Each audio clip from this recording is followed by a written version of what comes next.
ఏం లేదు, తెల్లారు లేస్తే బూతులు, లేదంటే మన మీద కేసులు, అంత తప్ప చేసింది ఏమున్నది?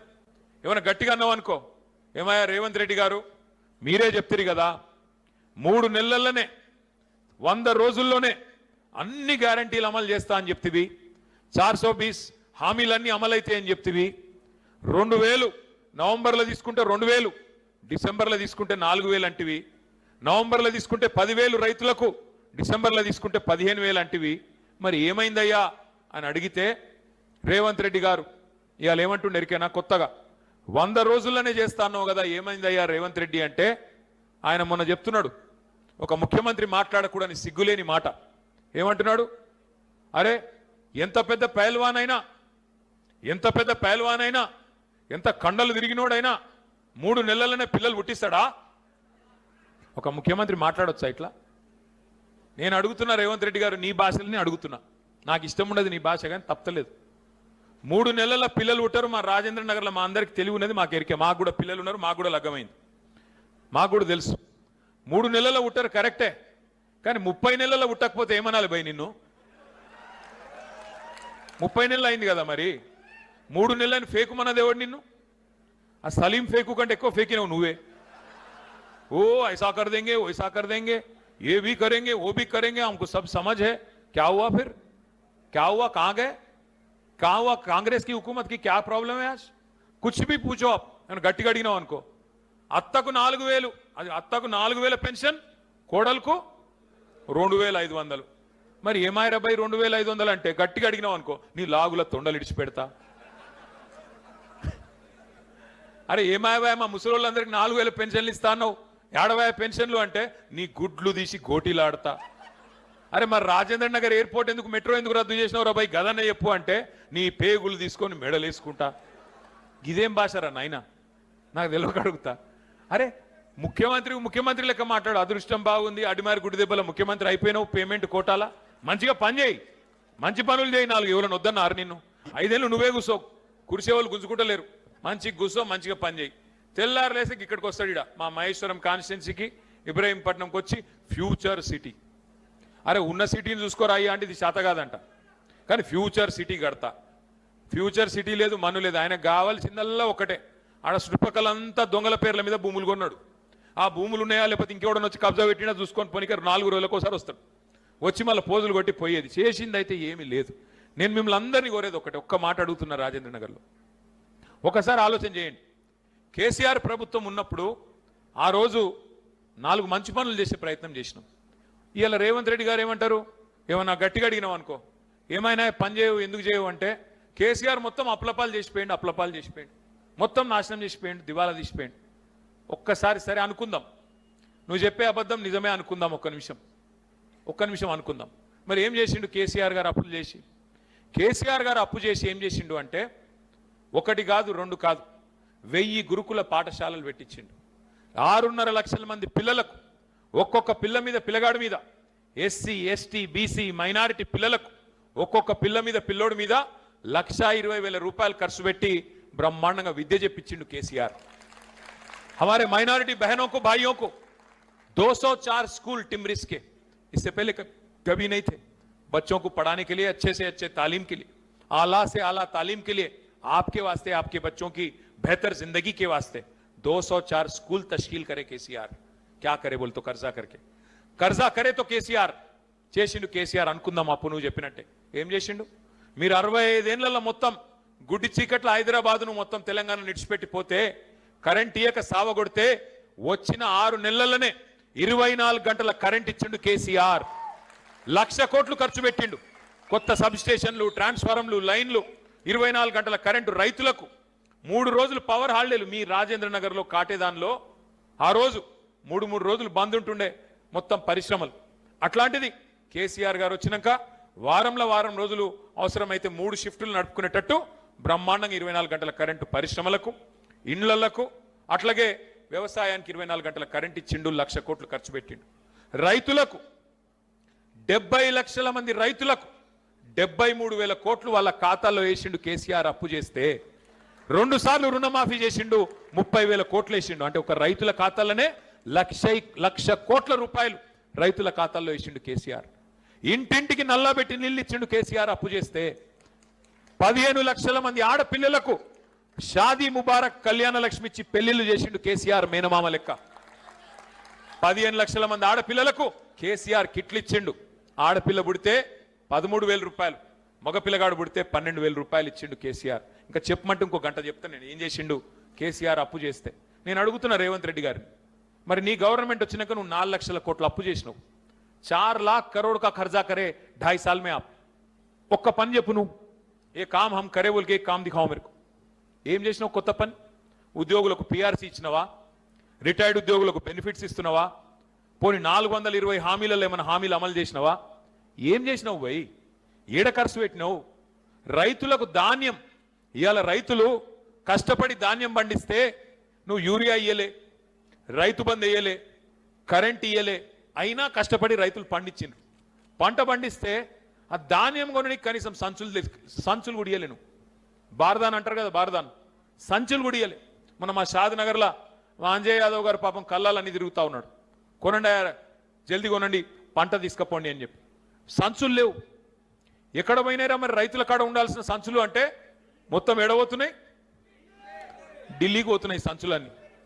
రైతు బంధు బంద్ అయింది, రాహుల్ బంధు మాత్రం జోరుగా నడుస్తుంది. టింగు టింగు టింగు మన రాహుల్ గాంధీ ఖాతా మాత్రం మారుమోగుతున్నది, రైతుల ఖాతాల్లో మాత్రం పైసలు లేవు. ఇది వాస్తవం.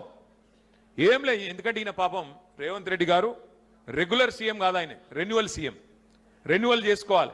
ఢిల్లీకి పైసలు పోతే నెల నెల రెన్యువల్ అవుతుంది, టప్ప పడుతుంది. లేకపోతే జావ్ నికాల్కే ఫేక్ దితే. నేను మిమ్మల్ని అందరినీ కోరేది ఒకటిగా, రేవంత్ రెడ్డి గారి గురించి మనం మాట్లాడుకుంటూ టైం వేస్ట్. ఎందుకంటే ఆయనతో ఊదుగాలది పీరి లేవదు, ఆయనతో ఏం కాదు. ఇంకో 2 ఏళ్ళు ఉండేది ఉంటాడు. ఆ తర్వాత నేను చెప్తున్నా, యాది పెట్టుకోండి నా మాట, ఆయన ముఖ్యమంత్రిగా దిగిపోయిన తర్వాత కూసున్న కుక్క కూడా లేదు ఆయన పక్కకి వెళ్ళిపోతుంటే. ఆ పరిస్థితి వస్తుంది. ఇది యాది పెట్టుకోండి. నేను కోపం మీదకి వెళ్ళి చెప్తలేను. ఎందుకంటే ముఖ్యమంత్రులు వస్తారు పోతారు, మస్తుగా వస్తారు, మస్తుగా చూసినాం. మనం కూడా చూసినాం చాలా మందికి. మనం ఒక ఆయన శాపాలు పెట్టిపోయిండు. ఆఖరి కిరణం ఉండి ఒక ఆయన శాపాలు పెట్టిపోయిండు, మేము పోతే మునిగిపోతారు, మీరు నాశనం అయిపోతారు, చీకట్లలో మగ్గిపోతారు అని అడిగాలి. ఆయన ఎక్కడున్నాడో ఆయనకే తెలియదు. ఆ పరిస్థితి రేవంత్ రెడ్డి గారికి కూడా తప్పకుండా వస్తుంది, నా మాట యాది పెట్టుకోండి. నేను ఒక్క మాట అడుగుతున్నా, రాజేంద్ర నగర్లో, రంగారెడ్డి జిల్లాలో, మేడ్చల్ జిల్లాలో, వికారాబాద్ జిల్లాలో రియల్ ఎస్టేట్ మీద ఆధారపడ్డ పరిస్థితి ఏందండి ఈరోజు? కేసీఆర్ ఉన్నప్పుడు ఎట్లుండే, ఇవాళ ఎట్లున్నది రియల్ ఎస్టేట్? ఎంత దుర్మార్గమైన ప్రభుత్వం. స్క్వేర్ ఫీట్కు 200 రూపాయలు, పర్మిషన్ కావాలంటే పైసలు, ఆక్యుపెన్సీ సర్టిఫికెట్ కావాలంటే పైసలు. ఏమిరా భయ అంటే ఆర్ఆర్ ట్యాక్స్. ఏంది RR tax? Rahul Revanth tax, RR tax. నేను చెప్పేది వాస్తవమా కాదా? మీరు రియల్ ఎస్టేట్ వాళ్ళని ఎవరైనా పక్కకు తీసుకుపోయి అడుగుని, వాళ్ళ కళ్ళకి వెళ్ళి రక్తం కారుతుంది ఇవాళ, రక్త కన్నీరు. అట్లాంటి పరిస్థితి ఇలా ఉన్నది. నేను ఒకటే అంటున్నా, సరే రేవంత్ రెడ్డి గారు బహుశా తొందరలోనే అదానిని దాటిపోతాడు, అంబానీని దాటిపోతాడు, అనుముల బ్రదర్స్ దేశంలోనే రిచెస్ట్ అవుతారు ఈ దోపిడీతో పక్కా. కానీ ఎన్ని పైసలు సంపాదించినా రేవంత్ రెడ్డి ప్రజల అభిమానాన్ని మాత్రం కేసీఆర్ గారు లాగా ఎన్నటికీ సంపాదించలేడు. ఇది పక్కా యాది పెట్టుకోండి. సరే మరి ఏం చేయాలి మనం? ఏం చేయాలంటే మీ కార్తీక్ రెడ్డి చేస్తున్న పని మనం చేయాలి. ఏం చేస్తుండు కార్తీక్ రెడ్డి? మూసీల రేవంత్ రెడ్డి మనోళ్ళందరినీ ముంచే ప్రయత్నం చేస్తుంటే నన్ను సబితక్కను పిలిచిండు, స్వామి గౌడ నన్ను పిలిచి అన్న మనం ధైర్యం చెప్పాలి, పాదయాత్ర చేయాలంటే మొత్తం ఒక 5-6 కిలోమీటర్లు మేమంతా కూడా ఆ కూలిపోతున్న ఇండ్లు ఏవైతున్నాయో వాటిని కాపాడేందుకు రేవంత్ రెడ్డి కళ్ళు తెరిపించేందుకు పాదయాత్ర చేసినాం. పేదల ఇల్లు గుల్లగొట్టకుండా చేయవయ్యా ప్రాజెక్టు, నిన్ను ఓడొద్దన్నాడు, నీ కమిషన్లు కావాలంటే మేమే తీసుకొచ్చి ఇస్తాం తీ, కానీ దయచేసి పేదవాళ్ళ ఇల్లు గుల్లగొట్టకు అని చెప్పి మేమందరం పాదయాత్ర చేసినాం. అట్లాగే మహాత్మా గాంధీ స్టాచ్యూ పెడతాడట రేవంత్ రెడ్డి. నమ్మేదేమో గాడ్సేని, చేసే పనులేమో గాడ్సే పనులు, కానీ గాంధీ బొమ్మ పెడతాడంట ఈయన. గాంధీ బొమ్మ పెడతా అంటే ఆఖరికి గాంధీ గారి మునిమన్మడు చెప్పిండు తుషార్ గాంధీ, వద్దురా నాయన గాంధీ గారి పేరు మీద నీ అసొంటోడు పెడితే ఆయన ఆత్మ కూడా క్షోభిస్తుంది, పెట్టకు, నీకు దండం పెడతా, గాంధీ పేరు చెప్పి పేదోళ్ళ గరీబోళ్ళ ఇల్లు గుల్లగొట్టకని చెప్పి గాంధీ గారి మన్మడు కూడా చెప్పిండు. అయినా ఇంటలేడు. పేద మధ్యతరగతి ఇండ్ల ప్రజలను కూలగొట్టే పనిచేస్తా ఉన్నాడు. చిన్న పిల్లలు కిటీ బ్యాంకు తీసుకొచ్చి ఇస్తున్నారు మాకు. అన్న రేవంత్ రెడ్డి అంకుల్కు చెప్పండి, ఈ పైసలు తీసుకొని జర మా ఇల్లు ఇడిచిపెట్టమని చెప్పు, ఆయనకు కావాలి కాంట్రాక్ట్లు, కమిషన్లు గదే కావాలి, ఆ పైసలు ఏదో మా కిటీ బ్యాంక్ పైసలు కూడా మేమే ఇస్తాం, దండం పెడుతున్నాం, ఆపేయమని చెప్తా ఉన్నారు. మనసు కరుగుతలేదు. అందుకే ఈ దుర్మార్గమైన ప్రభుత్వాన్ని, పోనీ ఈయన ఇట్లా ఉన్నాడు అంటే పైన ఆయన ఏమైనా బాగున్నాడా మోడీ గారు అంటే ఆయన కూడా గట్లే ఉన్నాడు. ఇవాళ బీజేపీ వాళ్ళు బాగా మాట్లాడతారు, పెద్ద పెద్ద డైలాగులు కొడతారు. మూసీ ప్రాజెక్టుకు వ్యతిరేకంగా కిషన్ రెడ్డి వస్తాడు, ఈటల రాజేందర్ గారు వస్తారు. కానీ ఏం జరిగింది నిన్న? మూసీ ప్రాజెక్టులో అక్కడ డిఫెన్స్ ల్యాండ్ ఉన్నది, రక్షణ శాఖ భూమి ఉన్నది. గాంధీ బొమ్మ పెడతాం వేల కోట్ల రూపాయలు పెట్టి అంటే అక్కడ మరి రక్షణ శాఖ భూములు ఉన్నాయి. నిజంగా బీజేపీకి నరేంద్ర మోడీ గారికి నిజాయితీ ఉంటే, ప్రజల సొమ్ము దోచుకోవద్దు, ఈ పేదవాళ్ళ ఇండ్లు కూలొద్దు అన్న నిజాయితీ నీకుంటే ఆ రక్షణ శాఖ భూములు ఎందుకు ఇచ్చినావు? నిన్నగాక మొన్నిచ్చిండు నరేంద్ర మోడీ ప్రభుత్వం. బడే బాయ్ ఛోటే బాయ్, బడే బాయ్ ఛోటే బాయ్ దోనో జోడ్కే చల్ రే అచ్చా. మంచిగా నిన్న భూములు ఇచ్చేసిండు, మొత్తం రక్షణ శాఖ భూములు. మూసీ ప్రాజెక్టు కట్టుకో, గరీబోన్ల ఇల్లు గులగొట్టు, ఇద్దరు కలిసే మనం మంచిగా ప్రజలను మోసం చేద్దామని చెప్పి ఇవాళ దుర్మార్గమైన పనులు చేస్తున్నారు.